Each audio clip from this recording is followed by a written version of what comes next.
नमस्कार दोस्तों, मैं हूं डॉक्टर अंशुमन गुप्ता और आपका स्वागत करता हूं आपके अपने YouTube चैनल आयुर्वेदा मेडिसिन में। आज हम आयुर्वेद के एक ऐसे रोग के बारे में बात करेंगे जिसे संस्कृत में कास बोलते हैं, हिंदी में खांसी बोलते हैं और इंग्लिश में कफ बोलते हैं।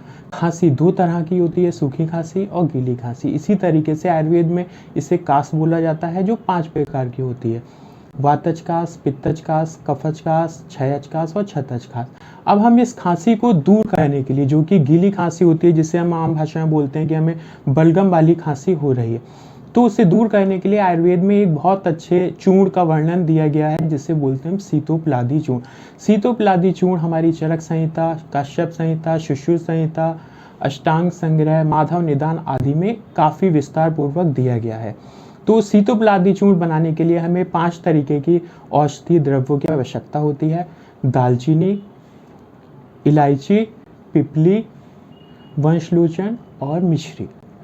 अब इन 5 तरीके की जो औषधियाँ चाहिए होती हैं उसमें इनकी मात्रा को आप ध्यान पूर्वक सुन लीजिए, जिससे आपको बनाने में किसी प्रकार की गलती नहीं हो। सबसे पहले जो हम लेते हैं वो लेते हैं हम दालचीनी।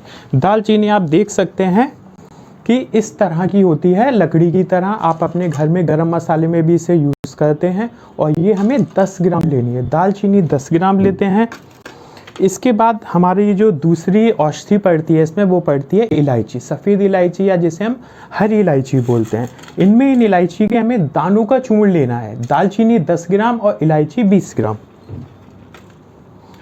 इलायची के बाद हमें तीसरी चीज़ जो चाहिए होती है वो चाहिए होती है पीपल। पीपल इस तरह की होती है, आप देख सकते हैं इसे इस तरह से। तो पीपल जो हमें चाहिए होता है वो चाहिए होता है 40 ग्राम। पीपल के बाद हमें जो चौथी चीज़ चाहिए होती है वो औषधि होती है वंशलोचन।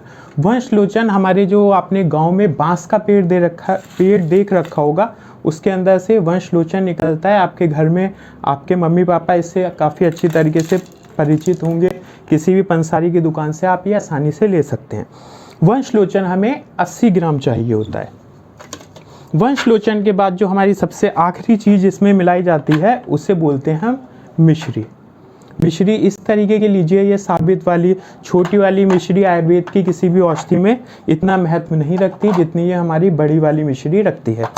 तो इन 5 औषधि द्रव्यों को आप अपने मिक्सर ग्राइंडर में डाल के उसका बारीक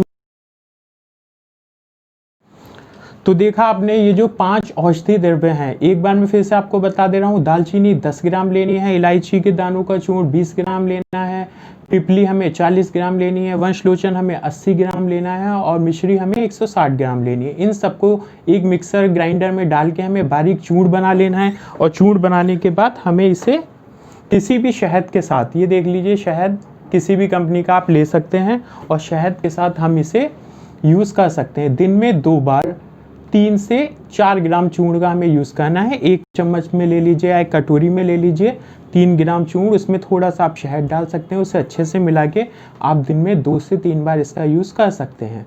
इसके अलावा आप खांसी में ताली सादी चूर्ण आदि का भी यूज़ कर सकते हैं। नमस्कार।